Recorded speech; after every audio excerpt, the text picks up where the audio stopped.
Hi friends, today's video is actually a continuation of the previous video where I spoke about the difference between values, ethics and morals.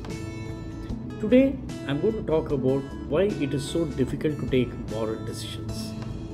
So before analyzing this, let's go more deeply into this subject in terms of understanding what is moral and what do you mean by a right or a wrong act.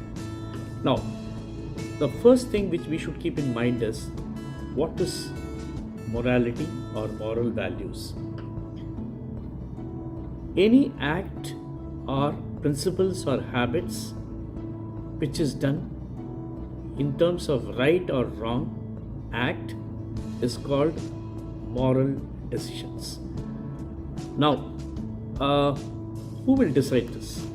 It's a complex situation because there is a deeper sense of understanding in this topic in terms of individual capacity these moral decisions come, and most of the time you will see the core beliefs, their own attitudes, the way they are brought up all play a significant role in terms of the decisions they take in life.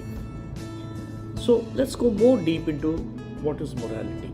Since it is individual in nature and also very consistent, in fact, I have seen people taking certain decisions which are highly individualistic in terms of when they take a decision in terms of morality. It can be right or wrong, we are not even getting into that, but it is also consistent in nature. I can give you n number of examples. I can think of a recent development in our national stock exchange where the ex-managing director after 7 to 8 years has been arrested for a decision which is taken during her tenure as the managing director and CEO of National Stock Exchange. This is actually reflecting more on morality because morality also is an act where you have to keep in mind law and justice also with a deeper good values which is well-being to yourself and well-being to others. This is very critical. I think you should underline this.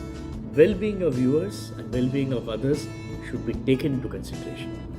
But somewhere when people grow big, whether it can be in leadership or whether it can be in politics, it can be any a stream wherever they are, when the power comes,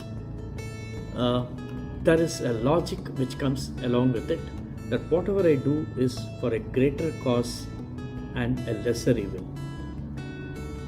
This is something very tricky. I am greatest, whatever I do is for a greater cause and it will always be a right conduct. It's a dangerous logic. I can give you examples of Rajat Gupta of McKinsey, Chandana Kochar, the recent one Chitra Ramakrishna of NSE. So all these are basically talking about decisions which come with certain principles and acts which they see it as the right act, maybe because of power or some other reason, and these acts go beyond law and justice and can create major confusion and can become very complex going forward. I can think of one more very interesting fact is when a mother is pregnant and she doesn't want the child and she wants to get aborted. You go to the doctor, all professionals have code of ethics. This code of ethics clearly says that you cannot take away a life because somebody doesn't want it. But what happens?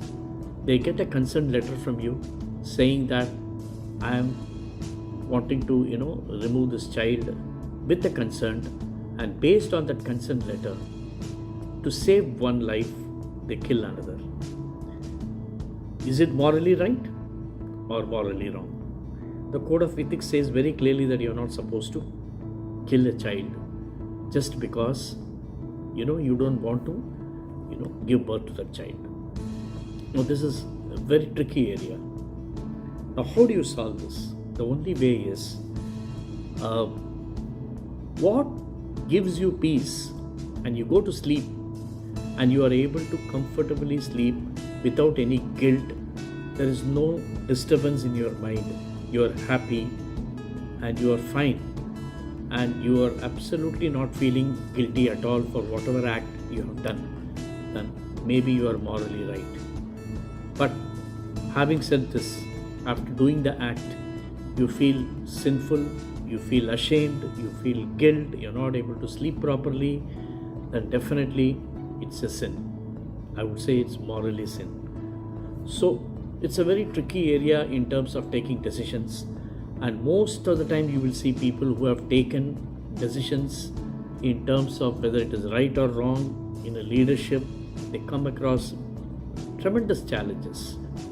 Even when you are dealing with people in an organization, whether to keep a person or to sack him is a tricky area. He may be needing the job more than anybody else, but you have to be very careful while taking these decisions. Having taken that decision, if you cannot sleep, then it is definitely morally sin. So it's important to understand that moral values are more individualistic, comes with certain core beliefs, the way they have been brought up, and also how much grounded they are. Are they following justice and law? Also, well-being of self and well-being of others are also taken care. And I would say, last but not the least, when they are able to go to their bed, are they having a very good sleep without any disturbance?